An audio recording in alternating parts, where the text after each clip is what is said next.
வணக்கம். ஈழத்து கவிமரசு வாணி செல்வராஜா ஈழத்திலேருந்து.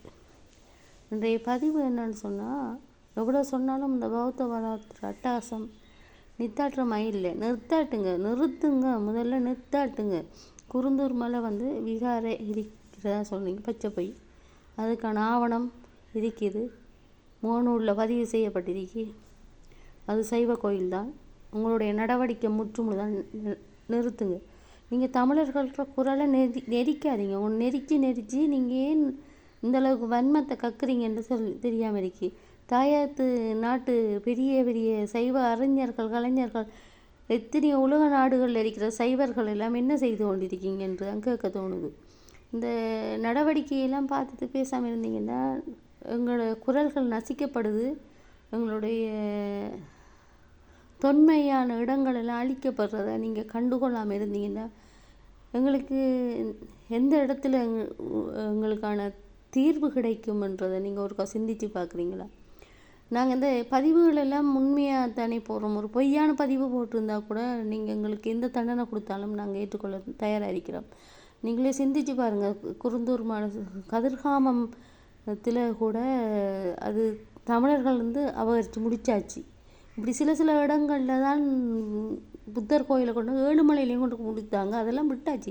சிவனுடைய பாதமலையும் போய்த்து. இப்போ அடுத்தது குருந்தூர் மலையில் நிற்கிது. அப்போ இந்த சிங்கள பௌத்த ஆதிக்கம் நீங்கள் ஏன் கண்டுகொள்கிறீங்கல்ல? நீங்களும் எல்லோரும் உடன்பாடாக இருக்கீங்களா? அவங்களுக்கு சார்பாக இருக்கீங்களான்னு தான் கேட்க தோணுது. உயிர் போனால் பரவாயில்ல, என்னுடைய உயிர் போனால் பரவாயில்ல. நீங்கள் தயவு செய்து சிந்திங்க. சைவ சமயத்தை அழிக்க வழிக்கிடாதீங்க.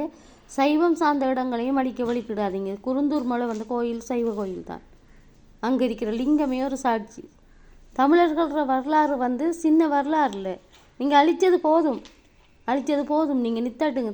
தயவு செய்து நிறுத்துங்க. முக்கியவாசி எல்லா நாடுகளில் இருக்கிற இந்து சைவ சமயத்தில் பெரிய ஆட்கள் கொஞ்சம் சிந்தித்து பாருங்கள். எங்களோட குரல்கள் நசிக்கப்படுது, எங்களோட இனங்கள் அழிக்கப்படுது. இனி எங்களுடைய உரிமைகள் பறிபோகுது.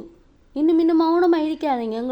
எங்களுடைய சிவனப்பாட இடங்கள் எல்லாம் அழிக்கப்படுறத நாங்கள் பார்த்து திரிக்கல. அவர் தான் பார்த்து திரிக்கிறேன்னா எங்களால் பார்த்து திரிக்கல. அது பௌத்த கலாச்சாரம் மட்டும் கொண்டு அதுக்குள்ளே பூத்துறாங்க. இதோட அரசாங்கம் சேர்ந்து தான் செய்யுது. அதுக்கான தொல்பொருள் ஆய்வுகாரர்களும் அதுக்கு ஒரு சார்பாக இருக்காங்க. இந்த பாருங்கள், இந்த புத்தகத்தை பாருங்கள். உங்களுக்கு இந்த புத்தகம் வேணுமெண்டா புத்தகம் என்னட்ட இருக்கி. உங்களுக்கு வரலாறு வேணுமெண்டா அந்த புத்தகத்தை நான் உங்களுக்கு தாரேன். யாருக்கெல்லாம் வேணும் மகிழிய இதை வச்சு வரலாறு படியுங்க. இதை வச்சு இது வழியான பொய் இல்லை. இந்த வரலாறு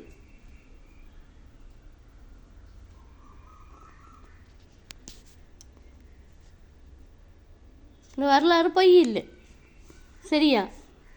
தயவு செய்து நீங்கள் உங்களோட சிங்கள பௌத்த ஆதிக்கத்தை எங்கெங்கே கொண்டு உங்களோட அரசியல் நடவடிக்கைகளுக்கான ஆக்கிரமிப்பு தமிழர்களை கொள்ளணுன்றதுக்கான இந்த முன்னெடுப்பு நித்தாட்டுங்க. தயவு செய்து நித்தாட்டுங்க. கேட்க பார்க்க ஆள் இல்லைன்னு கொண்டு துணிக்காய்ங்க. பொதுமக்களும் சேர்ந்து பயணிங்க. நிறுத்துங்க. தயவு செய்ய அரசாங்கம் கவனத்தில் கொளுத்துங்க. அரசாங்கம் பார்த்து திரிக்க வேணாம். கவனத்தில் கருத்து கொள்ளுங்க. இதை நீங்கள் மக்கள் எல்லாரோடையும் சேர்ந்து இணைஞ்சு செய்வோண்டே இதை கணக்கெடுக்காமல் இருந்தீங்கன்னு சொன்னால் உங்களோட பதவி கூட பறி போகும். மக்களுக்கு அன்பான அரசன் இருந்தால் மட்டும்தான் மக்கள் மன்னர பக்கம் நிற்பாங்க. நாங்கள் சொல்லி கொண்டிருக்கிறோம், எங்களை வாழ விடுங்க. நீங்கள் எங்களை வாழ வச்சுட்டு உங்களோட இடத்த நீங்கள் வாழுங்க. எங்களுக்குரிய இடங்களில் நீங்கள் ஏன் அந்த அபகரிப்பையும் அந்த பொய்யான கருத்துக்களையும் அதை அங்கே விதைக்க பார்க்குறீங்க? நாங்கள் ஒரு இல்லாத இடத்த நாங்கள் சுட்டி சொல்லியிருந்தால் நீங்கள் சொல்கிறேன் நாங்கள் ஏற்றுக்கொள்ளலாம். தயவு செய்ய நித்தாட்டுங்க. இதை கருத்தில் கொள்ளுங்க.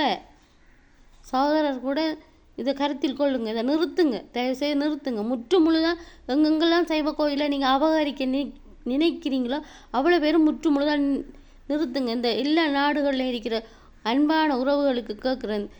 இந்த பதிவை பார்த்துட்டு நான் இந்த இந்த இந்த ஈழத்தில் இருக்கிற சைவ பெருங்கோயில்கள் அழிக்கப்படுது. தாயகத்தில் இருக்கிற பெரிய பெரிய உறவுகள், சைவ உறவுகள், இதில் நீங்கள் திருக்கோணேஸ்வரத்தை காப்பாற்றின மாதிரி நீங்கள் முன் வரலன்னு சொன்னால் எங்களுடைய குரல்கள் நசுக்கப்படுது. நம்மளது சோழர் காலத்து சிவன் கோயில்கள் அழிக்கப்படுது. பரவாயில்லையா? நாங்கள் செத்தாலும் பரவாயில்லையா? இல்லை எங்களுடைய எல்லாம் அழிஞ்சாலும் பரவாயில்லன்னு நீங்களும் அவங்களோட சேர்ந்து கைகோர்த்திருக்கீங்களா? என்ன உங்களுடைய கேள்வின்னு தான் எனக்கு தெரியாமல் இருக்கு. இதுக்கான ஒரு முற்று முடிவான பதிலை நீங்கள் சொல்லுங்கள்.